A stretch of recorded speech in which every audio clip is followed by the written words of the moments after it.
दुसऱ्या लाटेची तीव्रता कमी होऊ लागली असून रुग्णसंख्या बऱ्यापैकी आटोक्यात ठेवण्यास पालिकेला यश आले आहे.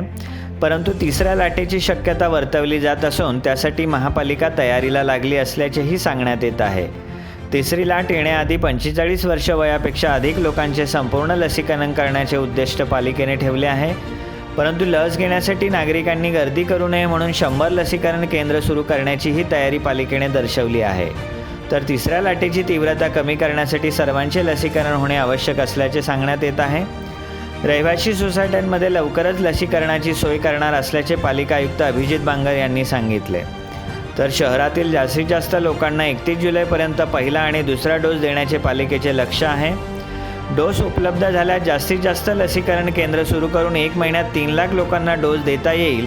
मागच्या 2 महिन्यापेक्षा जास्त कालावधीपासून आपण सर्वजण कोविडची दुसरी लाट जी आली त्याचा सामना करतोय. त्याची तीव्रता आता बऱ्याच अंशी कमी होताना आपल्याला दिसते. मागच्या अनेक दिवसांपासून जी दररोज कोविड बाधित रुग्णांची संख्या जी येते याच्यामध्ये स्टेडी डिक्लाईन होताना दिसत आहे. नक्कीच समाधानाची बाब आहे. मात्र हा ट्रेंड कधीही रिव्हर्स होऊ शकतो. याच्यामुळे आपल्याला सतर्कता त्याच पद्धतीने पाळणं गरजेचं आहे. मात्र ओव्हरऑल जर परिस्थिती आपण पाहिली, जगभरातले जे काही कोविडचे वेव्ह आलेले आहेत वेगळ्या, त्याचं ॲनालिसिस केलं तर पहिली लाट, त्यानंतर दुसरी लाट ती सबसाईड झाल्यानंतर काही गॅप पडतो.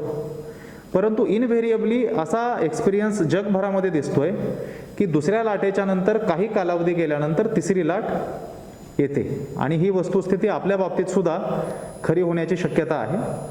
आणि त्यामुळं आत्तापासूनच तिसरी लाट जर येणार असेल तर त्या दृष्टिकोनातून आरोग्य यंत्रणा आणि बाकी सर्व बाबींची तयारी होणं गरजेचं आहे.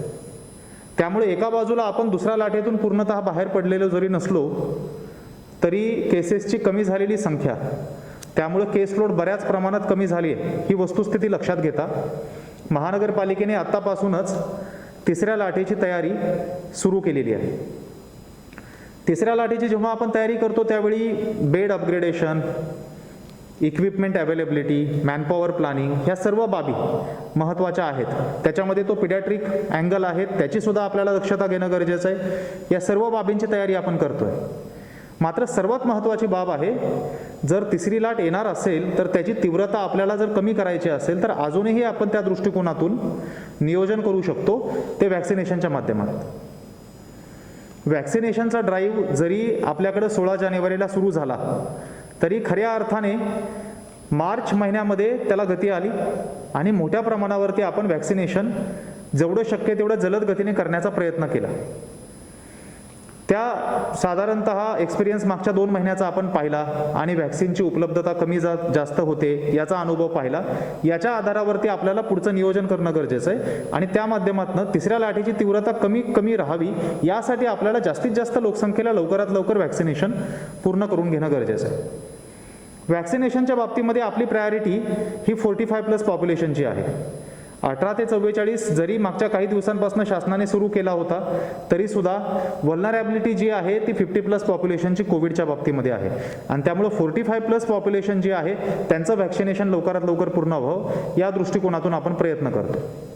एकंदर आत्तापर्यंत जर आपण पाहिलं तर नवी मुंबईमध्ये आपण वॅक्सिनेशनमध्ये जो स्पीड मेंटेन केला, वॅक्सिनची उपलब्धता कमी जास्त जरी असली तरी जास्तीत जास्त सेंटर ओपन करून त्यांच्या माध्यमातून स्पीड मेंटेन करण्याचा आपण जो प्रयत्न केला त्यामुळे आत्तापर्यंत साधारणतः 2.5 लाख लोकांना आपण पहिला डोस देऊ शकलेलो.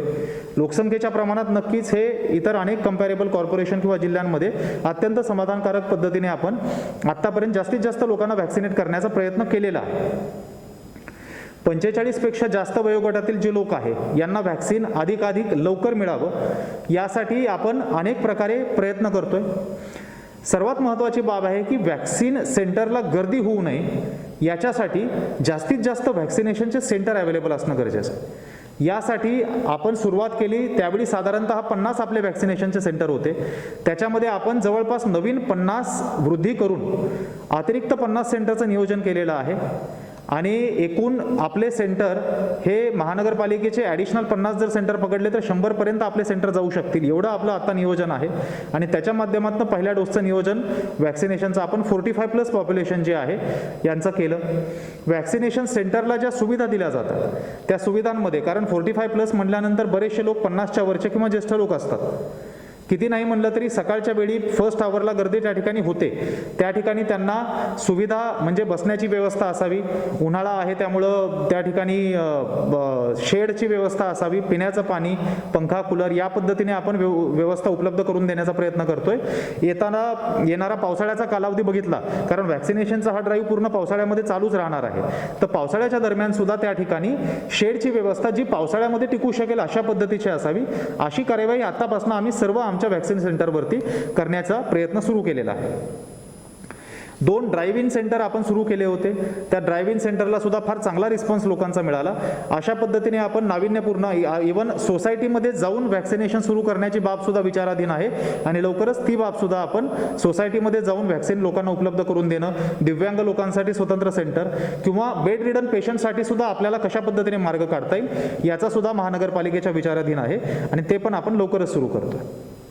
एकंदर आपला प्लान जो आहे तिसऱ्या लाटेची तयारी जेव्हा आपण करतो त्यावेळी त्यानुसार साधारणतः 31 जुलैपर्यंत 45+ पॉप्युलेशन जेवढी पण नवी मुंबई शहरातली आहे त्यांचा कमीत कमी 1 डोस त्यांना जाणं गरजेचं आहे. हे आपल्याला सुनिश्चित करायचं आहे. प्रेफरेबली दोन्हीही डोस पूर्ण करायचे आहेत आणि त्या पद्धतीने इन्फ्रास्ट्रक्चर आपण रेडी करतो. जेवढ्या सेंटरचं आपण प्लॅनिंग करतोय त्या सेंटरनुसार जर आपल्याला डोसेस मोठ्या प्रमाणावरती उपलब्ध झाले तर एका महिन्यामध्ये साधारणतः 3 लाख लोकसंख्या सुद्धा आपण वॅक्सिनेट करू शकतो. एवढी कॅपॅसिटी आपण निर्माण केली आहे इन टर्म्स ऑफ इन्फ्रास्ट्रक्चर. परंतु डोसेसची उपलब्धता कमी जास्त जी होते हे जरी गृहीत धरलं तरी कुठल्याही परिस्थितीमध्ये 31 जुलैपर्यंत 45+ पॉप्युलेशनमध्ये प्रेफरेबली 2 आणि कमीत कमी 1 तरी डोस त्यांना गेला पाहिजे, जेणेकरून ऑगस्ट आणि सप्टेंबरमध्ये एक प्रेडिक्शन आहे की तिसरी लाट येऊ शकेल. तोपर्यंत आपल्याला 45+ पॉप्युलेशन संपूर्णतः कव्हर करण्यामध्ये मदत होऊ शकेल. इथून पुढचं प्लॅनिंगचा जेव्हा आपण विचार करतो त्यावेळी वॅक्सिनची उपलब्धता वेळेत व्हावी यासाठी राज्य शासनाकडनं, केंद्र शासनाकडनं तर वॅक्सिनचा सप्लाय होतच आहे. त्याचबरोबर डायरेक्ट आपल्याला कंपन्यांकडनं कॉर्पोरेशनला वॅक्सिन परचेस करता येईल का याची सुद्धा शक्यता आम्ही पडताळून पाहतोय आणि ती बाब सुद्धा विचाराधीन आहे.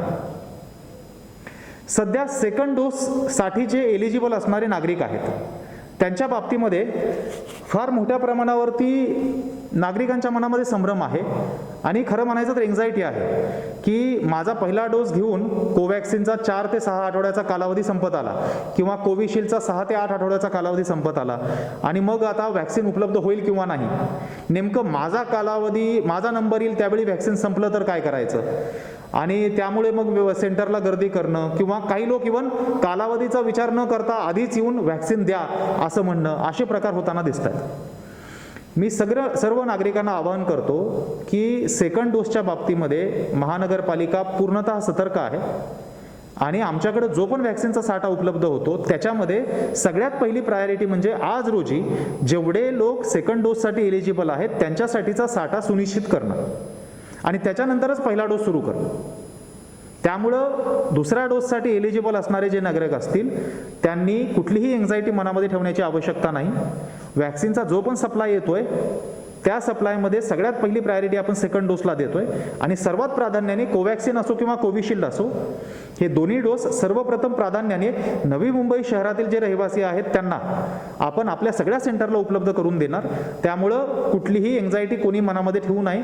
जी काही विंडो आपल्याला अवेलेबल करून दिलेली असेल 4 ते 6 किंवा 6 ते 8 आठवड्याची त्या विंडोमध्ये आपण जाऊन आपला डोस प्राप्त करून घ्यावा.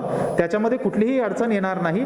आवश्यक तेवढे डोसेस सेकंड डोसचे वेळेत उपलब्ध करून आपल्याला अवेलेबल होतील या पद्धतीने महानगरपालिकेच्या वतीने नियोजन करण्यात आलेलं आहे. एकंदर वॅक्सिनेशनचा आता जो साधारणतः डिमांड आहे ही पाहिली आणि त्याच्यामध्ये वॅक्सिनेशन बाबत असणारी उपलब्धता कुठल्या सेंटरला दिली जाईल, कुठल्या वेळी दिली जाईल याबाबत फार व्हेरिएशन होताना दिसतं आणि काही प्रमाणामध्ये नागरिकांना त्यासाठी मनस्ताप सहन करावा लागतो. हे होऊ नये म्हणून फर्स्ट ऑफ ऑल हे का होतं हे समजून घेणं गरजेचं आहे. ऑल सेड आज व्हॅक्सिनचा सप्लाय जो आहे तो फार इरॅटिक आहे आणि त्यामुळं अगदी उद्या किती डोसेस अवेलेबल होणार आहे याची शाश्वती आज आपल्याला कधी कधी आयत्या वेळी मिळते आणि त्यामुळं आम्हाला सुद्धा बऱ्याच वेळी सेशन हे आयत्या वेळी प्लॅन करावे लागतं आणि त्यामुळं आयत्या वेळी अगदी 11th आवरला काही वेळी इन्फॉर्मेशन द्यावी लागते. तरीसुद्धा कुठल्याही परिस्थितीमध्ये उद्या कुठे व्हॅक्सिन दिलं जाणार आहे, कोणतं व्हॅक्सिन कुठल्या डोसचं दिलं जाणार आहे आणि किती वाजता ते सेशन किंवा ते सेंटर सुरू होणार आहे याची माहिती ही आमच्या social media handle Twitter, Facebook, Instagram त्याचबरोबर आमच्या व्हॉट्सॲपद्वारे सर्व सन्माननीय लोकप्रतिनिधी, सर्व पत्रकार, सर्व सोसायटीज, जास्तीत जास्त ग्रुप जे आमच्याकडे आहेत त्यांच्यापर्यंत पोहोचण्याचा आम्ही प्रयत्न करतो. सर्व नागरिकांना माझी विनंती आहे की कृपया आमचे जे सोशल मीडिया हँडल आहे त्याच्यावरती लक्ष असू द्यावं. उद्या होणारं व्हॅक्सिन हे कुठल्या सेंटरला असेल, कुठल्या प्रकारचा असेल, पहिला डोस की दुसरा डोस, वेळ काय असेल, या सर्व बाबींची माहिती अगदी सुस्पष्ट अशा भाषेमध्ये कुठलंही कन्फ्युजन राहणार नाही अशा पद्धतीने उपलब्ध डोसेस सहित सो दॅट लोकांना माहीत असावं की कितीपर्यंत डोसेस त्या ठिकाणी उपलब्ध असणार आहेत. ही इत्थंभूत माहिती आम्ही आमच्या सोशल मीडिया हँडलवरती टाकतोय आणि ती माहिती त्या ठिकाणी आपल्याला प्राप्त करून आपण घेऊ शकता. त्या पद्धतीने नियोजन सुरू करू शकतो.